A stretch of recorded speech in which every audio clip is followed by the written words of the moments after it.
Hi YouTube, this is Evie. Welcome back to my channel, and today I have another video for you all. Today we're going to be talking about something a little bit different, and I'm going to be discussing my experience on the Nuvaring. Now, before I go into my actual experience, I first want to preface this with a little bit of background on how I chose the Nuvaring and my other experience with birth control and why this whole thing came up to begin with. So if you guys follow me on my social media, namely on Tumblr, you may have noticed about 7 or 8 months ago, I don't know how it came up exactly. It was like an ask, or somebody asked me a question on Tumblr in relation to birth control, and then I was like, well, I'm actually considering trying to find a new birth control for myself. Like, what's everybody's stories? What's their experience been? And that's sort of how this whole ball got rolling, as it were. And I was at a point in my life where I wanted to find a new birth control that was going to work for me. Now, it may be shocking to hear, but I have not had a penis and vagina intercourse before, ever. I've never had a penis in my vagina. I've done damn near everything else, but I have never had a penis in my vagina. And the reason for that is, for me, it's the highest risk. I don't want to deal with an accidental pregnancy. I wanted to make sure I was in a situation where I was in control of my own birth control, where I was in a stable relationship where I trusted the person to respect my choices around my birth control. I wanted to make sure I was in a situation where I could mentally and emotionally handle any side effects or any of the things that would happen as a result of penis and vagina intercourse, be that emotional fallout after having a breakup with the person I gave my virginity to, as it were, or having to deal with potential pregnancy or STIs and all this stuff. And for a long time I wasn't really there. It's only been relatively recently where a lot of these things have actually started to accumulate, and I feel like I'm in a stable relationship, and I feel like I am potentially ready to have that sort of thing happen. I did not really necessarily have a lot of great first experiences with when I was getting started in other sexual acts, so I really wanted to make sure I was going into penis and vagina intercourse as mindfully as I possibly could. And the last piece I've been dealing with is trying to find a good long-term birth control solution. I don't want to have to start having penis and vagina intercourse and get started on birth control at the same time, and trying to be figuring out what's actually going to work for me, because I don't want to be in a situation where I'm taking a birth control option that makes me completely crazy every month, that causes me to start crying spontaneously, that completely destroys my appetite, etc., and then have to worry about well, if I stop taking it I could get pregnant, blah blah blah. So I just did not want to deal with that. So I have actually been on birth control before. When I was in college, I was on Junel FE, which is pretty much your standard daily hormonal birth control pill, except for the placebo week where you're supposed to have your period is actually an iron pill. When I was on that for about a year and a half, I didn't like it. I didn't dislike it, but I knew that I didn't want to continue to be on a pill birth control while I was gonna have penis and vagina intercourse. And there's a couple reasons for that. The only reason I was taking it when I was in college was because even though I wasn't having, PIV sex, I have always had very, very irregular periods. Like, I will go 3 to 4 months without a period, and it'll just randomly show up, and I cannot control when it's gonna happen, and I hated that. I hated not knowing when my period was gonna be. And I was like, well, maybe I'll at least try this, and maybe it'll help, and it'll be a good situation for me to at least try this out. So I did, and also just an extra layer of protection if I was in a situation where I was having unprotected anal sex or whatever. Although the risk of pregnancy from that is infinitesimally small.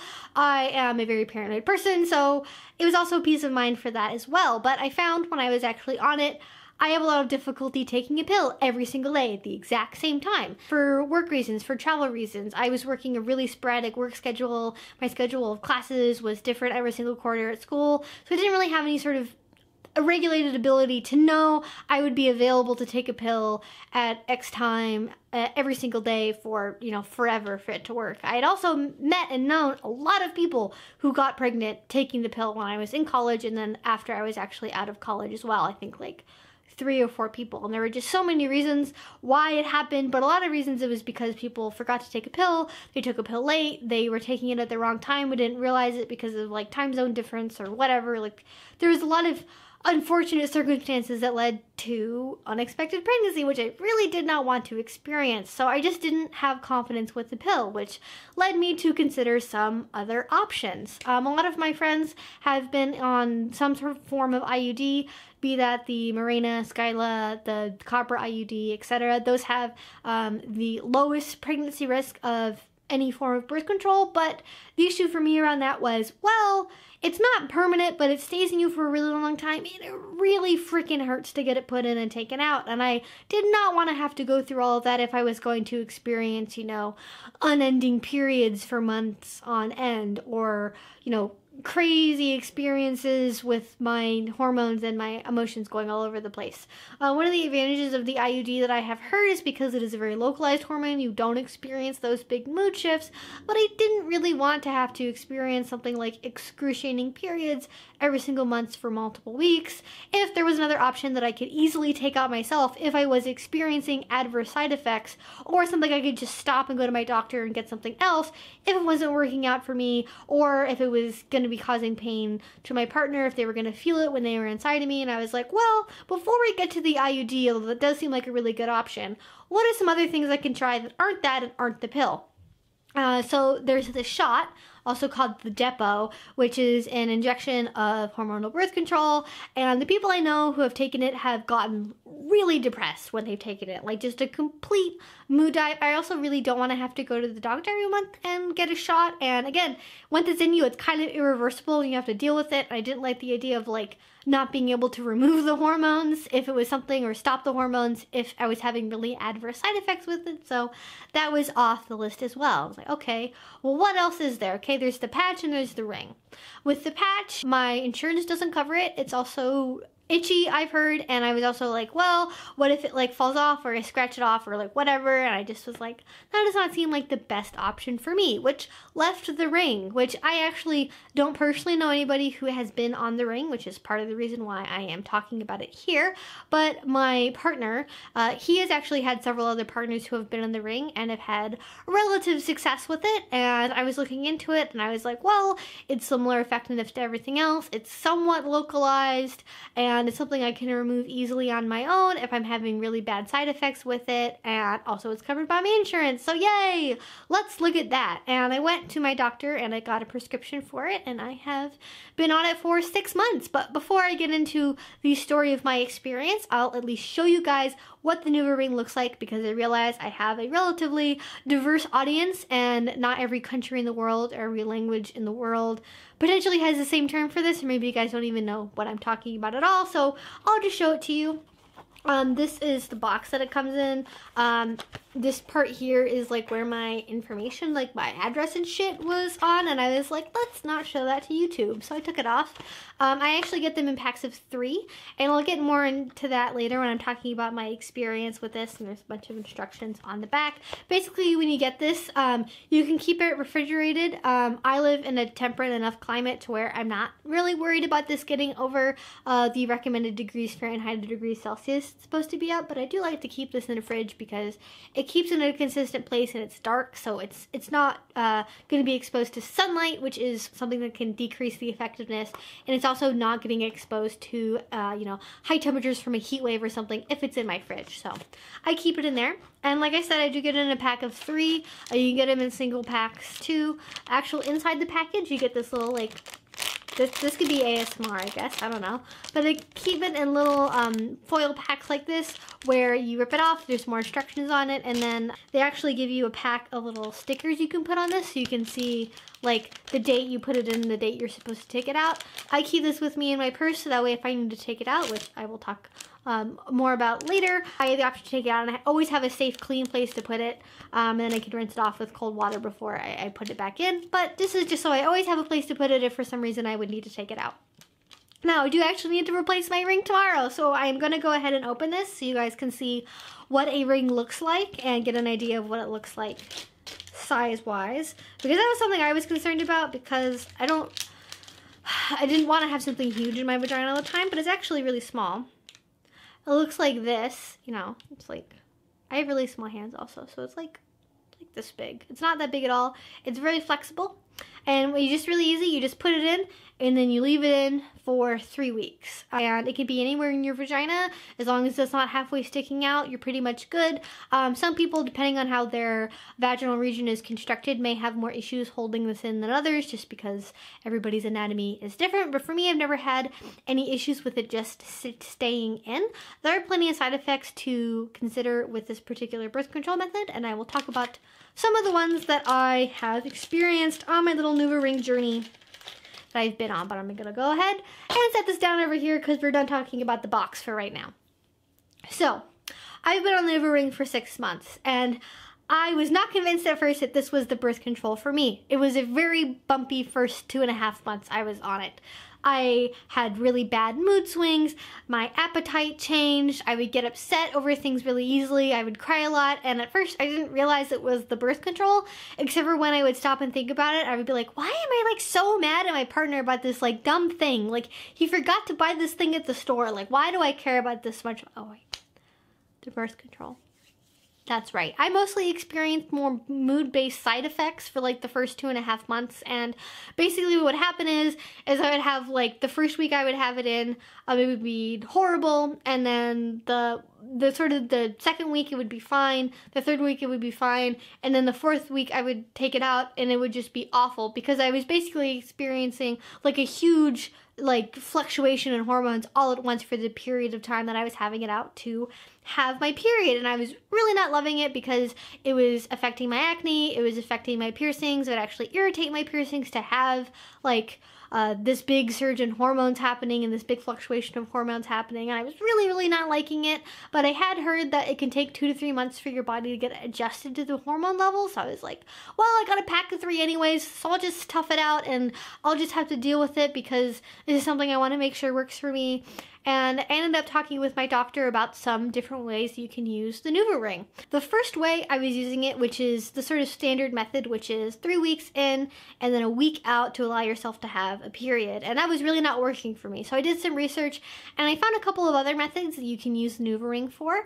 There's 2 different types of continuous methods that I've seen. One is to keep it in for 4 weeks and put a Nuvaring in immediately at the start of the, at the end of the 4th week. This works for the same reason that the 3 week in, 1 week out method works. It's because you are having that level of hormones for those first 3 weeks, and then that 4th week when you're having it out or you are retaining the ring, even if it is not giving out the same level of hormones or any hormones at all as it was during those first 3 weeks, the hormones stay in your body enough during that time to still have birth controlling effects. So it does still work, as birth control for that 4th week. I've even actually read studies that your body will actually retain the level of hormones for up to 5 weeks if you have it in continuously. But I wanted to try it, which is kind of the same way as the first way. You leave it in for 3 weeks and then you put in a new ring at the end of the 3rd week, even if I could theoretically leave it in for 4 weeks if I wanted to. The reason for that is if I do need to change the day that I'm putting in a new ring on. Let's say I am traveling, I leave a ring behind at my house, I'm, whatever reason, my insurance is being weird, I'm not able to get a new ring in time, whatever. I still have that week buffer period built into when I would normally change my ring, where I'm not having to worry about the birth control having an alteration in hormones levels significantly enough to impact its ability to act as birth control or to affect my moods or give me a period on accident. So I use the 3 week continuous method. That is what works for me. And I had such a positive change after I did it that way. It was so much better for me to have it in continuously because my body was having the exact same consistent level of hormones all of the time, so I wasn't ever getting that negative impact in terms of my moods. My piercings weren't getting irritated from the big hormone changes, my mood evened out, my appetite level evened out. Basically all of the negative impacts I was having from having it in for 3 weeks and taking it out went away. And that's how I've been doing it for the last 4 months. The first 2 months, wait, is it 4 months or 2 months? I think it was 3 months and 3 months, because this is the start of my 7th month here. So I've been using it 50-50, and I found the continuous method worked so much better than I thought it was going to. And as far as I have read everywhere on the internet, there is really no reason why you have to have a period when you are on birth control. You can use continuous methods effectively. If you are doing it for years and years and years in a row, you should listen to your body. If you're experiencing a lot of cramping, you probably do need to let yourself have a period because you may have a buildup of lining. These are designed to prevent lining from forming and giving yourself a period, which is it's supposed to make it a lot thinner. Some of it will build up over time, and the longer you're on it continuously, supposedly, the less lining is going to build up anyways. But when you're first starting on it and you're starting a continuous method, you may need to let yourself have a period after 3 to 4 months. And that's basically what happened to me. The only thing that kind of really happens to me now is occasionally I'll just have a cramp, and that's because I have a foreign body in my vagina all the time, and so having to hold it in all the time, I do expect occasionally my body is going to have a cramp or something. When I am experiencing after 3 or 4 months that I have had cramping going on for a while, I have let myself have a period before. I did that last month because I had been using it continuously so long without a period. I was like, well, I probably have some lining build up. Let's get rid of that lining. Let's start fresh, as it were. And that was fine. And then after that, I did some more reading about, you know, can I use this really actually continuously for years and years? And you can. It is something you need to listen to your body about, because some people are going to build up a lot of lining. Some people aren't. I know some people have concerns about blood clots and things like that. I have read the studies enough on that to where I feel confident enough taking this that I'm not going to have a blood clot because my risk factors for that are so low. But if that is something that might be of concern to you, go ahead and read about it. There are severe side effects that are potential with any birth control product, not just the ring, the IUD, especially the copper IUD has a lot of potential side effects.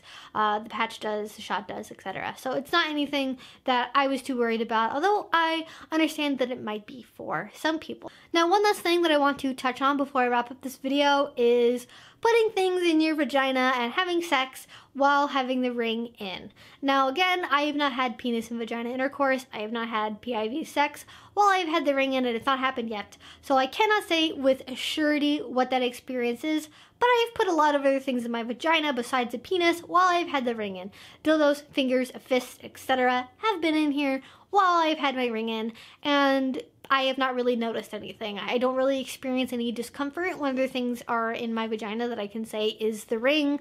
Like if my partner is trying to put multiple fingers inside of me, I don't notice it. I don't really feel it. However, sometimes I do notice depending on the position and the direction that we're going. I can feel something that doesn't really feel super comfortable. It kind of feels off, and so usually if that's the situation, I'll take it out. You can take it out for up to 3 hours at a time and put it back in after you run it under cold water, and everything should be just good and hunky-dory, and I have not had any issues with that. It's really easy to take out, and it's really easy to put back in. My partner has not made any comments that he's been able to feel it significantly. When we've been doing stuff like that, he's always asked me if he thinks I'm uncomfortable, if I would like it to be removed, but he's never made any comments about it, I can't do this thing that I want because the ring's in the way, because it's very flexible. The vagina, however, is a closed circuit, and it's not going to get lost anywhere. It's not going to end up anywhere that it shouldn't.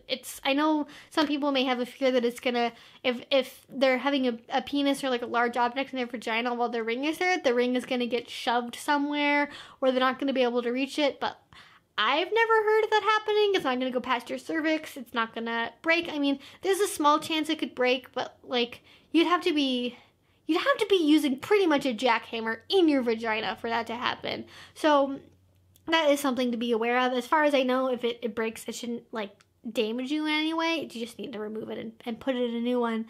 So I haven't had any issues with that.